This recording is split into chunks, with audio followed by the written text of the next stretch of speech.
2교시 시작하겠습니다.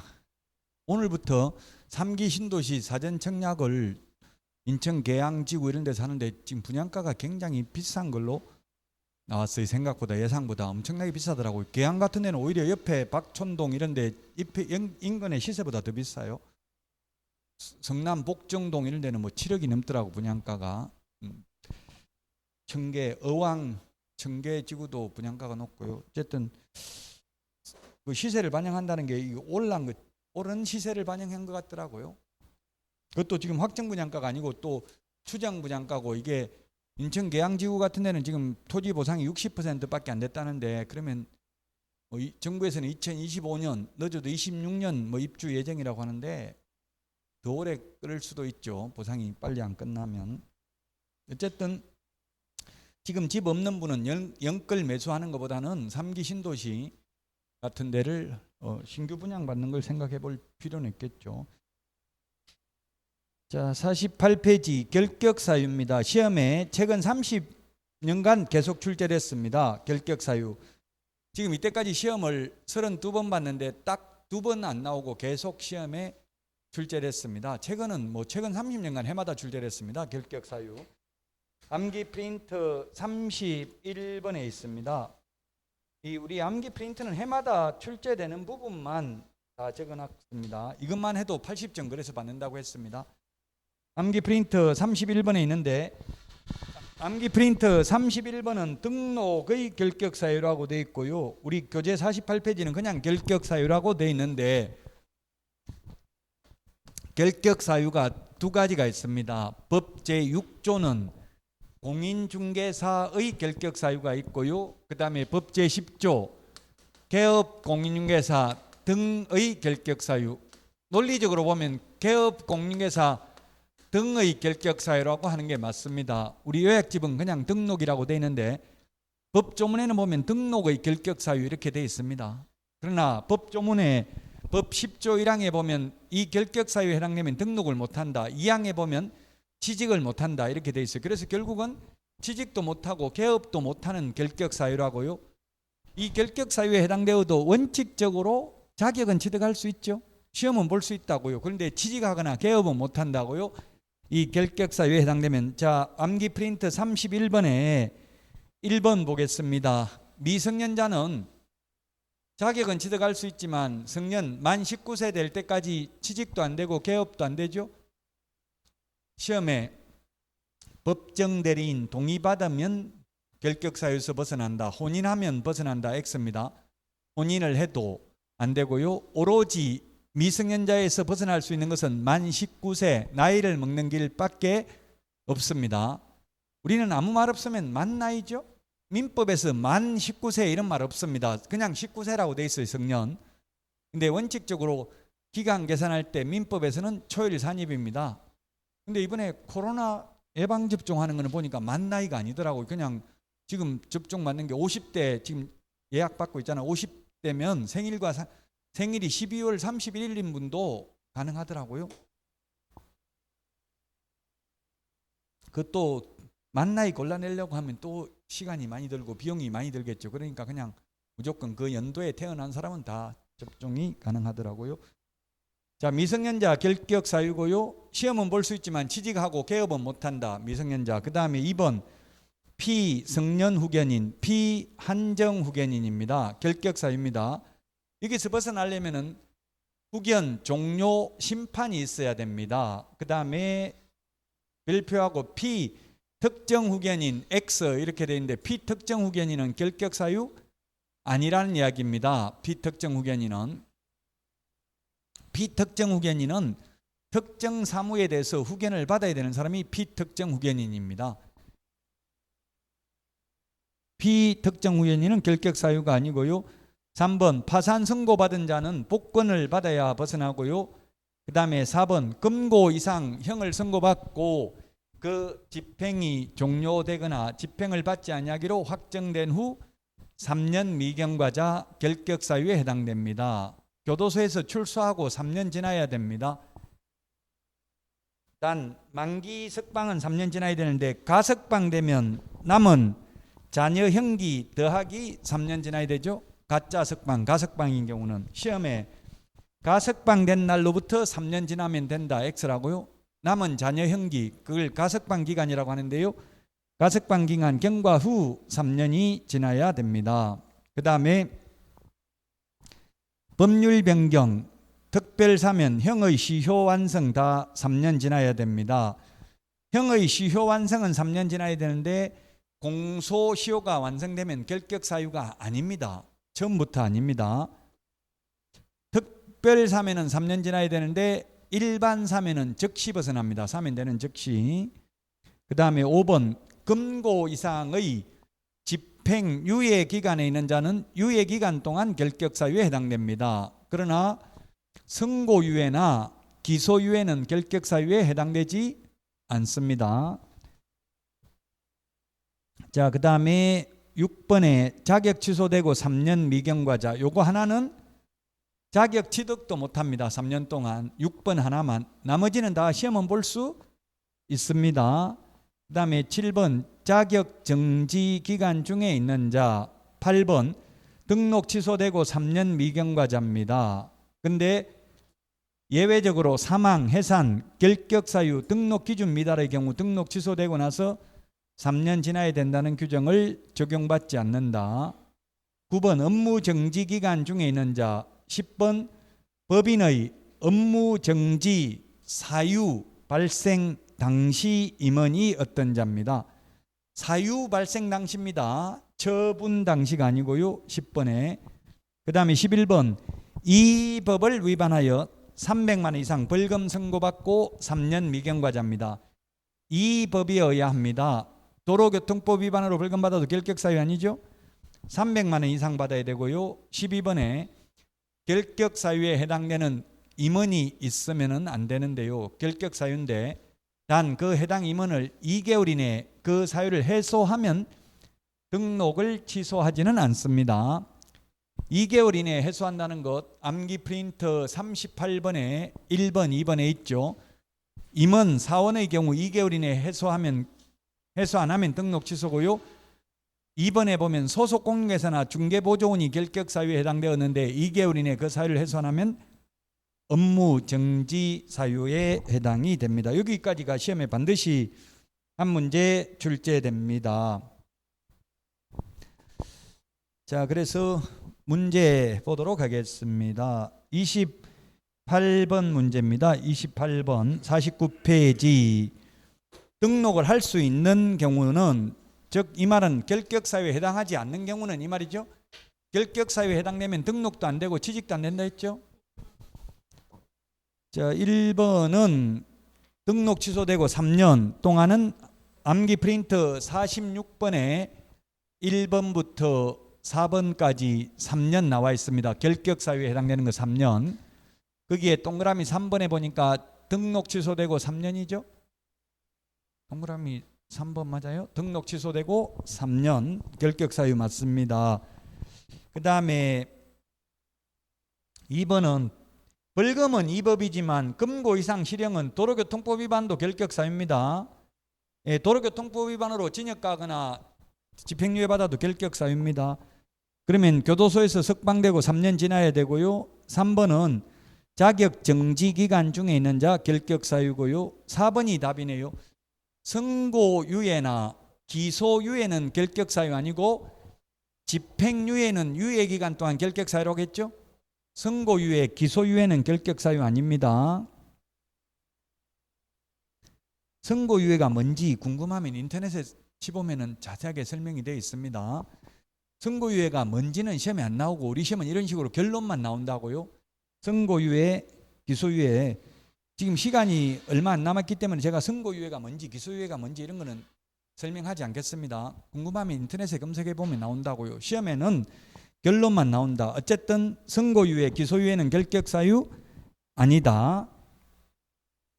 4번이 답이고요. 5번은 업무정지 처분을 받고 폐업 신고한 후 그 업무정지 기간이 경과되지 아니한 자 최대 6개월이죠. 암기 프린트 42번 1번 2번에 있는데 6개월 최대 6개월 동안 뭐 3개월 받을 수도 있지만 그 기간 동안은 결격 사유에 해당이 됩니다. 따라서 4번이 정답이 되겠고요. 자, 그 다음에 30번 문제 보겠습니다. 옳은 것은 했는데 1번 특별 사면은 3년 지나야 되고요. 일반 사면은 즉시 벗어난다고 했죠. 1번 틀렸고요. 2번은 결격 사유로 인해서 등록이 취소됐으면 우리 암기 프린트 아까 31번에 8번 그 결격 사유에서만 벗어나면 된다고요. 예를 들면 파산 선고를 받아서 등록 취소되면 등록 취소되고 3년 지나야 되는 게 아니라 복권이 되어야 된다고요. 복권. 피승연 후견인, 피한정 후견인이 등록 취소됐다면 후견 종료 심판이 있어야 벗어나는 거지 등록 취소되고 3년 지났다고 벗어나는 게 아니라고요. 암기 프린터 31번 동그라미 8번 그게 등록 취소되고 3년 지나야 된다는 규정을 적용받지 않는 게 사망, 해산, 결격 사유 있잖아요. 네.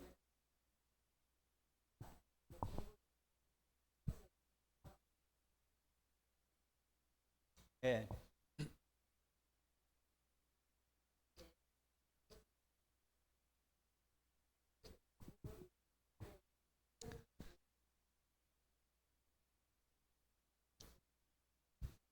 제가 질문을 정확하게 이해 못하겠어요. 나중에 쉬는 시간에 말씀드릴게요. 무슨 말인지 정확하게는 제가 이해를 못했는데 질문을 3년이 어쨌든 그게 암기 프린터 8번에 다시 그러면 그거 한번 보고 가겠습니다. 8번에 원래는 등록 취소되고 3년 지나야 된다고 이걸 좀 사례를 예를 들어서 한번 설명을 드려볼게요. 등록 취소되고 3년 지나야 되는데 등록 취소되고 3년 근데 예외가 있다. 예외 적용받지 않는 예외를 보면 사망, 해산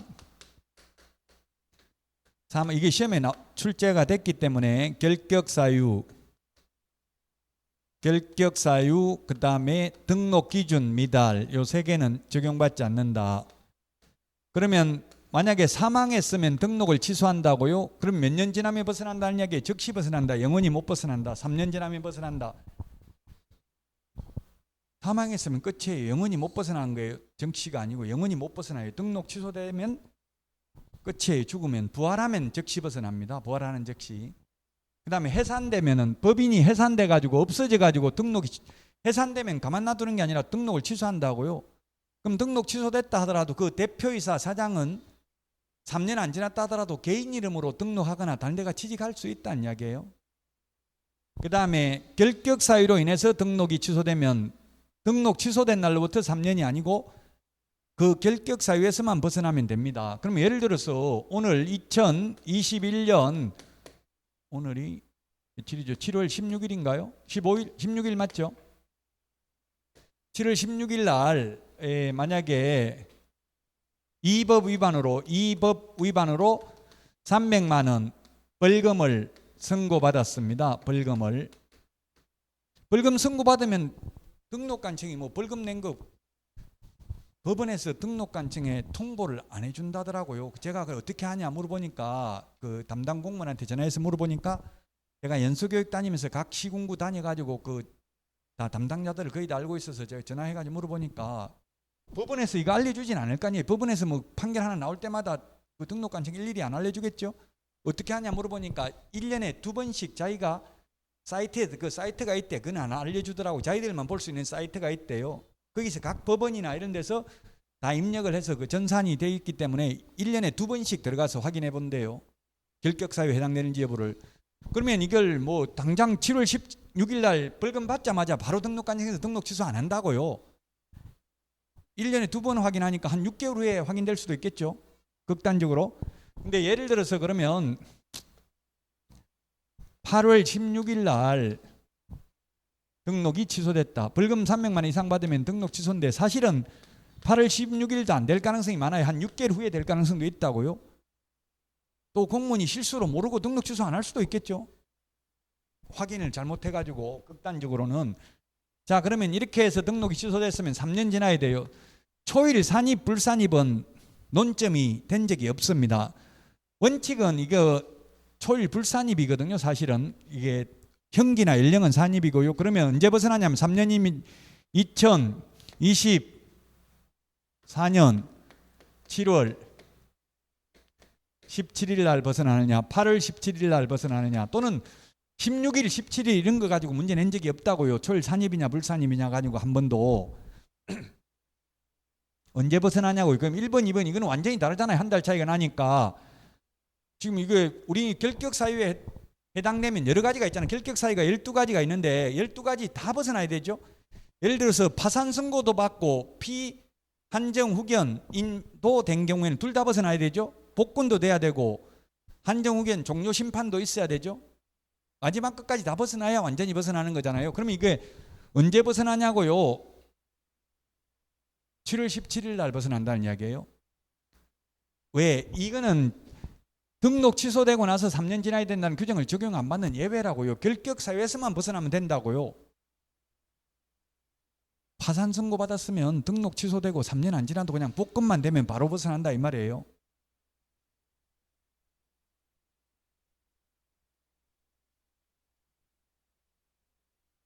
등록 기준 미달도 마찬가지인데, 예를 들면 저 시간에 등록 기준 중요하다고 했죠. 법인은 대표자는 공인중개사이어야 하며 대표자를 제외한 임원 또는 사원의 3분의 1 이상이 공인중개사이어야 하죠. 그런데 자격증 있는 임원이 모조리 다 그만둬 버렸어요. 그러면 등록 기준 미달로 등록이 취소될 수도 있다고요. 그럼 등록 취소되면 원래는 3년 지나야 되는데 재지은 게 아니고요. 임원들 다 그만뒀기 때문에 다시 임원을 자격증 있는 사람 3분의 1을 확보하면 3년 안 지나도 또 등록할 수 있다는 뜻이라고요. 자, 그래서 지금 그 4번 30번에 4번 30번에 4번 지금 30번 풀고 있던 거 맞았어요? 아니 28번 풀었나? 30번 맞아요? 30번에 4번 등록 기준 미달이니까 등록 취소되고 3년 지날 필요 없고 등록 기준만 다시 갖추면 등록할 수 있다고. 3년 안 지나도. 4번 틀렸고요. 5번 2번 3번 했나요? 아까 3번 안 했나? 3번 안 했네. 배임죄로 징역 2년 실형 선고받고 집행이 종료되면 몇 년 지나야 돼? 3년 지나야 되죠. 교도소에서 석방되고 3년 지나야 된다고요. 암기 프린트 46번에 1번 3년 지나야 됩니다. 4번 또 틀렸고 5번 사기죄로 징역 2년 선고받고 그 형의 집행이 3년간 유예된 경우는 그 유예 기간 동안 3년 동안만 결격사유입니다. 앞에 받은 거 징역 2년은 볼 필요 없고요. 뒤에 유예 기간만 결격사유라고요. 집행유예는 유예 기간 동안. 그러나 선고유예나 기소유예는 결격사유 아닙니다.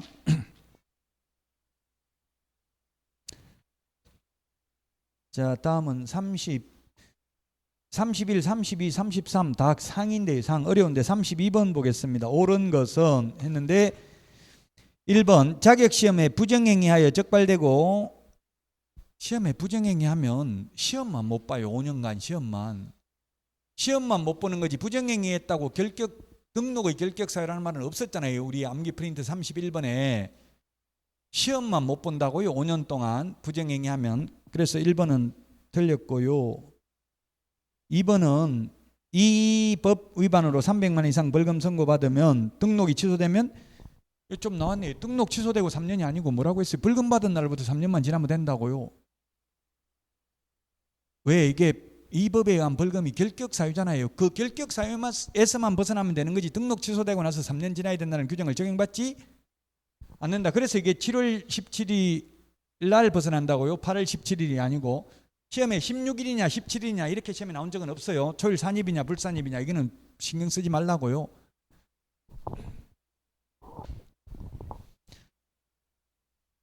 자, 그 다음에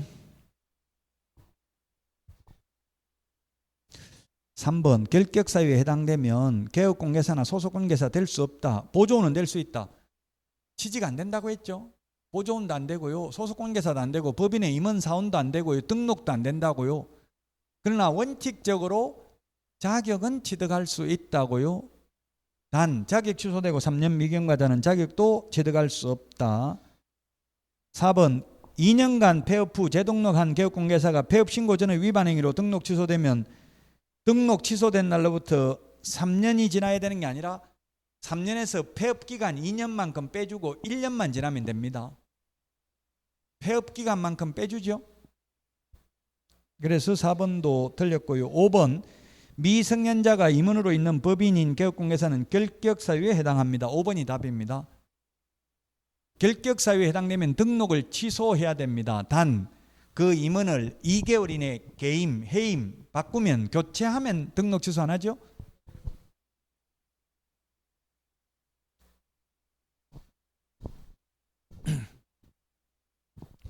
(32번에) 답 5번입니다. 5번. 똑같은 문제만 계속 풀면 재미없으니까 이 정도만 하고 시험에는 한 문제 반드시 나옵니다. 그 암기 프린트 31번에 있으니까요.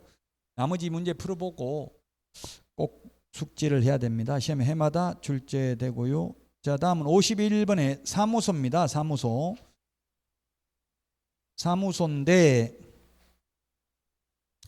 1번 52페이지 1번 문제 보겠습니다. 중개사무소 설치 틀린 것은 했는데 1번 개업공개사는 그 등록관청 관할구역 안에 한 개의 사무소만을 둘 수 있다. 1인 1등록 1사무소 맞습니다. 자격증 등록증은 일신전속적인데 한 사람이 사무소를 만약에 여러 개 두게 되면은 몸은 하나인데 동시에 계약이 들어오면 동시에 여러 군데서 다 계약서 쓸 수 없죠. 그럼 결국 여러 개 사무소 가질 수 있다 하면 빌려주는 것밖에 안 된다고, 한 개 빼고는. 그래서 등록도 한 번밖에 안 되고 사무소도 하나밖에 안 된다. 우리 암기 프린트 53번에 표 밑에 보면은 이중 등록, 이중 소속, 이중 사무소, 이중 계약서 안 된다고 돼 있죠. 이중 사무소 하면 처벌받잖아요. 사무소 2개 두면. 이중 사무소가 사무소 2개 두는 거죠. 사무소 하나밖에 안 됩니다. 1번 맞습니다. 2번은 이동이 용이한 임시중개시설물 뜻다방 설치에도 이중사무소와 처벌규정이 똑같습니다. 3번 법인이 아닌 개업공개사는 분사무소를 둘 수 없다. 예, 주된 사무소, 분사무소 이런 말을 하는데요. 일반 회사는 본사, 지사, 금융기관은 본점, 지점 이런 말을 하죠. 그걸 우리는 분사무소라고 합니다. 분사무소는 개인은 불가능하고요. 법인, 회사만 분사무소 둘 수 있다고요. 3번 틀렸고요. 응? 법인이 아닌 개업공개사는 분사무소를 둘 수 없다. 맞고 맞네요. 4번이 틀렸네요. 4번 개업공개사는 등록관청 관할구역 외의 지역에 있는 중개대상물을 중개할 수 없다 했는데, 법인인 개업공개사와 공인중개사인 개업공개사는 전국적으로 다 가능합니다. 단 부칙개공은 원칙은 관할 시도 안에 있는 것만 가능합니다. 예외적으로 부칙개공도 정보망에 가입하고 가입한 정보망을 이용하여 중개행위를 하는 경우에는 업무지역 바깥에 있는 것도 가능합니다. 부칙개공도. 부칙이라는 말 들어가는 것은 시험에 거의 안 나온다고요. 지금 부칙이 아니라 이미 2006년도 부칙이기 때문에 15년 전에 거기 때문에 시험에 거의 안 나와요. 부칙개공이라는 말은. 그래서 4번이 틀렸습니다. 5번 법인인 개업공인중개사는 등록관청에 신고하고 그 관할구역 외의 지역에 분사무소를 둘 수 있다. 분사무소도 시군구별로 1개소를 초과할 수는 없다. 분사무소 책임자는 공인중개사이어야 합니다. 4번이 틀렸고요. 그 다음에 3번 문제 보겠습니다. 틀린 것은 했는데 분사무소 설치는 업무 정지 기간 중에 있는 다른 개업공개사의 중개사무소를 공동으로 사용하는 방법으로는 할 수 없다. 예, 그렇습니다. 공동사용은 개업공인중개사는 원칙적으로 공동으로 사용할 수 있습니다. 다만 업무 정지 기간 중에는 공동사용 불가능하죠. 처음부터 공동으로 사용하다가 한 명이 업무 정지되면 계속 업무해도 됩니다. 나머지 사람은. 근데 업무 정지되고 나서 그 이후에 공동으로 사용하는 것은 불가능합니다. 2번, 분사무소 설치 신고를 받은 등록관청은 그 신고 내용이 적합한 경우 신고 확인서를 교부하고 지체 없이 분사무소 설치 예정지역을 관할하는 시장 군수구청장에게 통보해야 됩니다. 맞습니다. 3번, 분사무소는 주된 사무소가 속한 시군구를 제외한 시군구별로 설치하되 시군구별로 일개소를 초과할 수 없습니다. 시도별로 일개소를 초과할 수 없다라고 하면 X입니다. 책임자 공인중개사여야 하고요.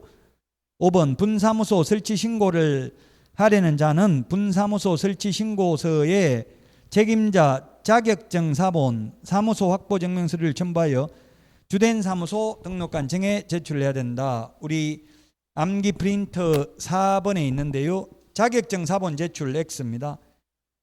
암기 프린터 51번에 1번부터 3번까지 자격증 미제출하는 것도 나와 있습니다. 따라서 자격증 제출해야 된다는 말이 X입니다. 자격증은 시도지사에게 직접 확인해야 되죠. 자격증 제출 안 한다고요. 암기 프린터 51번에 2번에 있잖아요. 51번에 1번, 2번, 3번 자격증 제출 안 합니다. 자격증 교부대장은 전자적 처리가 불가능한 경우를 제외하고는 전자적 처리가 가능한 방법으로 작성 관리되어야 하죠. 따라서 전산 인터넷에 주민등록번호 입력하면 다 뜹니다. 자격증 있는지 여부를. 그래서 자격증은 제출하지 않습니다. 암기 프린터 4번 분사무소. 분사무소에 대해서 시험에 한 문제 출제됩니다. 설치 신고합니다. 신고를 어디다가 하느냐면은 주된 사무소 등록관청. 제가 주된 사무소를 가로한 이유는 사실은 주된 사무소라는 말을 쓸 필요 없습니다. 등록관청이라고 하면 그 자체가 법제 구조에 보면 주된 사무소 소재지 시장 군수구청장을 말한다 이렇게 돼 있어요. 근데 기출문제에 주된 사무소 등록관청 이런 식으로 많이 출제됐기 때문에 그대로 저도 적은 겁니다. 주된 사무소 등록관청에 신고를 하면 주된 사무소 등록관청은 7일 이내에 신고 확인서를 교부해 줍니다. 옛날에 신고 필증이라고 했는데 바뀌었습니다. 신고 확인서로. 뭐 필증이나 확인서나 같은 말입니다. 필증은 한자죠. 신고 확인서를 왜 7일이냐 하면은 결격 사유에 해당하는 여부를 확인하는 데 걸리는 시간입니다. 7일은 우리 암기 프린트 39번에 7일 숫자 정리되어 있습니다. 신고 확인서를 교부받고 나면은 업무를 개시할 수 있습니다. 그 다음에 신고 확인서를 교부해 준 주된 사무소 등록관청은 지체 없이 분사무소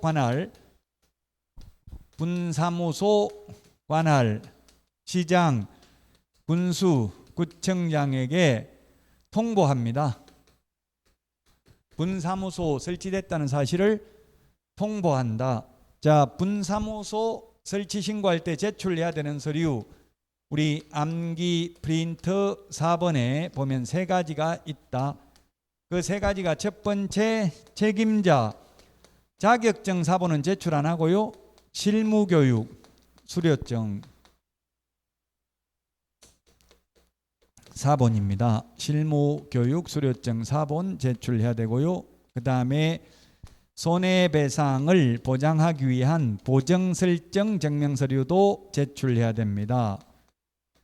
보정설정을 미리 해야 됩니다. 미리. 우리 처음 개업할 때는 미리 보정설정 못했죠. 등록 후 업무 개시 전에, 즉 등록 통지서가 있어야 됩니다. 암기 프린터 56번에 동그라미 1번, 2번, 3번 보정설정식이 나와 있죠. 56번에 중요합니다. 56번에 1번, 2번, 3번. 이건 미리 가입을 해야 된다고요.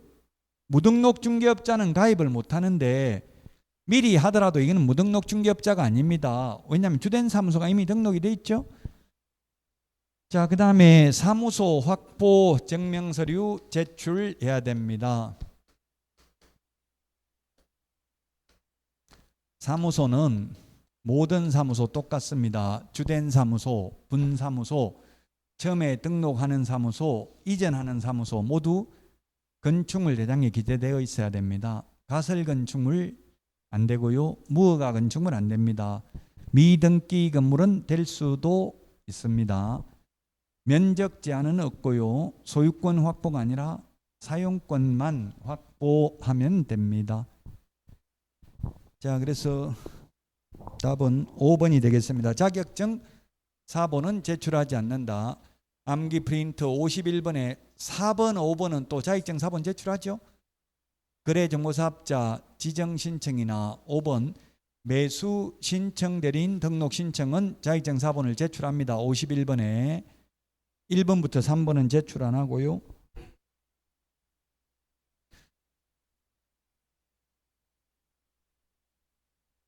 자, 그 다음에 7번 문제 보겠습니다. 옳은 것은 했는데 1번 분사무소를 임차한 경우 반드시 법인 대표자 명의로 임대차 계약서를 작성해야 된다. 사용권만 확보하면 되니까요. 임차인이 누구든지 상관이 없고요. 다만 그 사무소를 사용할 권리가 있음을 입증하면 됩니다. 그래서 대표자 명의로 꼭 할 필요 없고요. 책임자 명의로 꼭 임대차 계약서를 작성할 필요도 없습니다. 임차인은 직원, 보조원이 임차인이라도 상관없습니다. 그러면 그 보조원하고 다시 그 사무소를 사용해도 좋다는 취지의 문서만 들어가면 됩니다. 1번 틀렸고 2번 분사무소 설치 신고 확인서의 기재사항이 변경되어 재교부를 받으려면 분사무소 설치 신고 확인서를 첨부해야 된다. 예, 그렇습니다. 분사무소 설치 신고 확인서 재교부 받으려면은 첨부해야 되겠죠. 기재사항을 변경하려면 분실했으면 첨부 못 하겠죠. 그냥 첨부 안 하려면 분실했다고 하면 돼. 분실했으면 첨부할 방법이 없잖아요.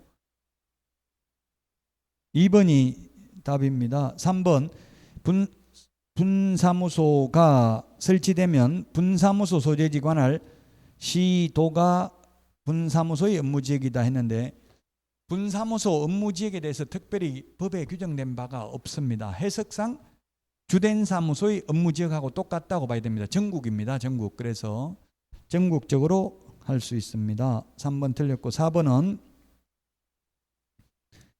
관할구역 밖으로 분사무소 이전 신고를 받은 등록관청은 분사무소 설치 신고 확인서에 변경사항을 기재하여 교부할 수 있는 게 아니라 관할구역 밖으로 옮기면 재교부, 관할구역 안에서는 원칙 재교부 예외 기재사항을 변경하여 교부할 수 있습니다.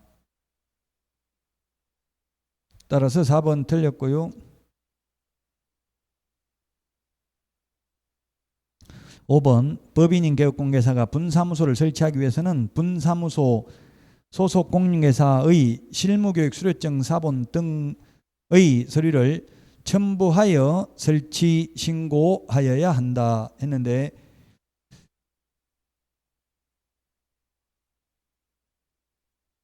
분사무소를 설치하기 위해서는 분사무소 소속 공인중개사 실무교육 서류증 사본 책임자 이게 뭐 별로 좋지는 않네요. 5번 문제는 책임자 실무교육 수료증 사본이 있어야 된다는 취지인 것 같은데요. 그 소속공개사도 있으면 사실 소속공개사 서류도 첨부는 해야 되죠. 근데 처음에 분사무소 설치할 때는 꼭 소속공개사 없어도 되잖아요. 나중에 고용하면 미리 할 필요는 없다 이런 취지인데 별로 바람직하진 않습니다. 자, 어쨌든 분사무소는 책임자 실무교육 수료증 사본은 처음에 설치할 때는 제출해야 된다고요.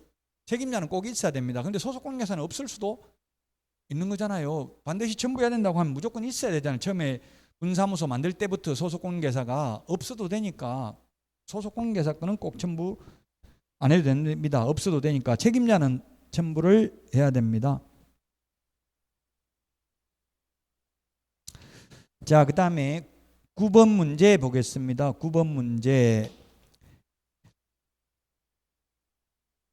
개업공개사가 중개사무소를 등록관청 관할구역 밖으로 이전하는 경우 사무소 이전 절차 보도록 하겠습니다. 사무소 이전 절차 이전 신고인데요. 이전 신고.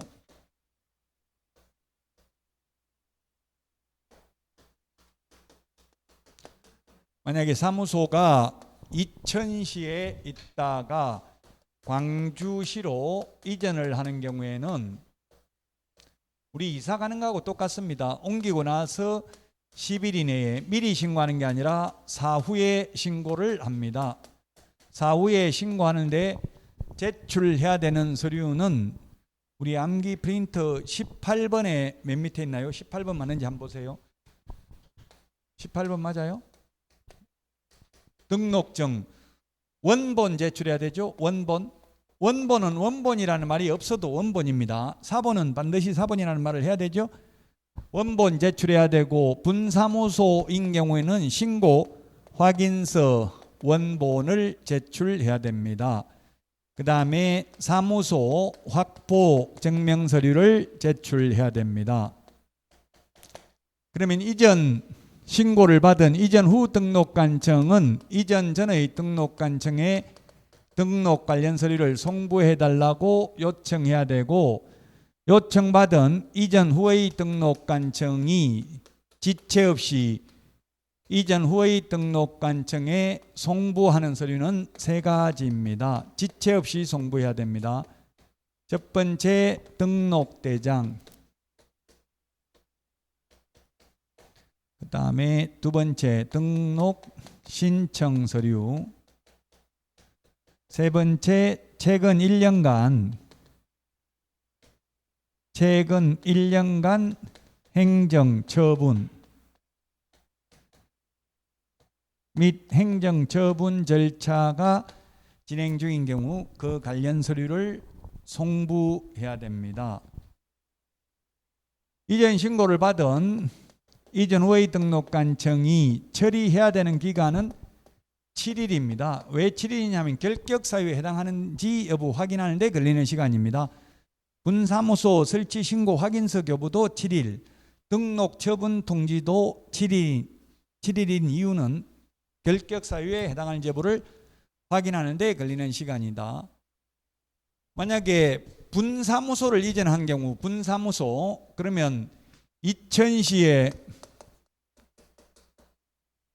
주된 사무소가 있고요, 광주시에 분사무소가 있는데 이 분사무소를 분포시로 이전을 하는 경우, 분사무소를 이전했습니다. 이런 경우에는 주된 사무소 등록관청에 신고합니다. 신고받은 주된 사무소 등록관청은 분사무소 이전 전 및 이전 후 분사무소 관할 시장군수구청장에게 지체 없이 분사무소 이전 사실을 통보해야 되죠. 이게 서류 송부해 준다고 했는데 분사무소의 경우 서류 송부 안 합니다. 분사무소 관련 서류는 전부 어디서 가지고 있다? 주된 사무소 등록관청에 가지고 있기 때문에 주된 사무소를 옮기는 경우는 서류 송부해 주지만 분사무소를 옮겨도 어디다 신고해요? 주된 사무소 등록관청에 신고하니까 송부할 필요 없습니다. 관할구역 밖으로 옮기는 경우, 지금 밖으로 옮겼잖아요. 이천에서 광주로. 밖으로 옮기면 등록증 재교부라고요.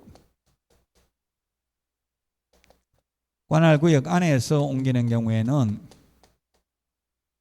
원칙 등록증 재교부입니다. 예외 등록증의 기재사항을 변경하여 교부할 수 있다. 이 사무소 이전 신고 의무를 위반하면 100만 원 이하의 과태료 대상입니다. 여기서 거의 한 문제 출제된다고 봐야 됩니다. 사무소 이전 절차. 주민등록 옮기는 거하고 똑같습니다.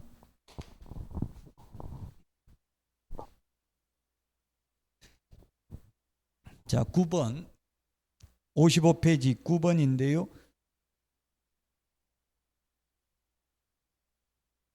(1번) 주된 사무소 이전 신고는 이전 후 등록관청에 한다. 10일 이내에. 맞죠? 우리 이사 가서 전입 신고하는 거하고 똑같아요. 이사 가고 나서 하잖아. 미리.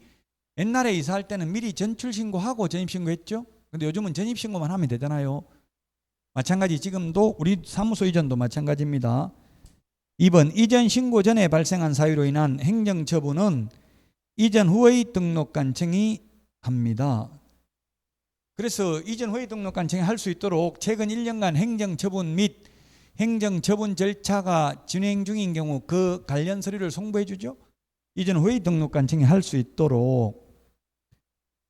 3번 관할 지역 밖으로 분사무소 이전 신고를 받은 등록 간청이 분사무소 설치 신고 확인서를 재교부한 때에는 지체 없이 분사무소를 이전한 지역을 관할하는 시장 군수구청장에게 관련 서류를 송부해야 된다. 분사무소는 송부 안 한다고요.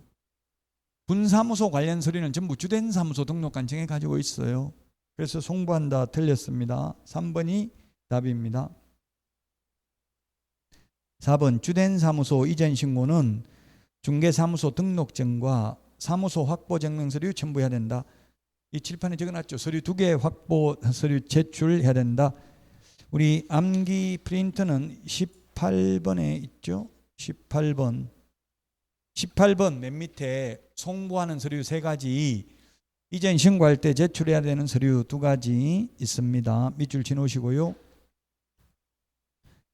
자, 그 다음에 5번 경기도 성남시 분당구에 사무소를 둔 부칙개공이 강남구로 중개사무소를 이전한 경우 업무지역은 경기도에서 서울로 변경된다. 예, 부칙개공은 원칙 시도라고 있잖아요. 시도. 경기도에 있다 사무소 옮기면 서울로 한정됩니다. 5번 지문은 시험에는 잘 안 나옵니다. 부칙개공이라는 것은 거의 안 나온다고 했죠. 이게 지금 15년 전에 부칙에 규정되어 있기 때문에 그렇습니다.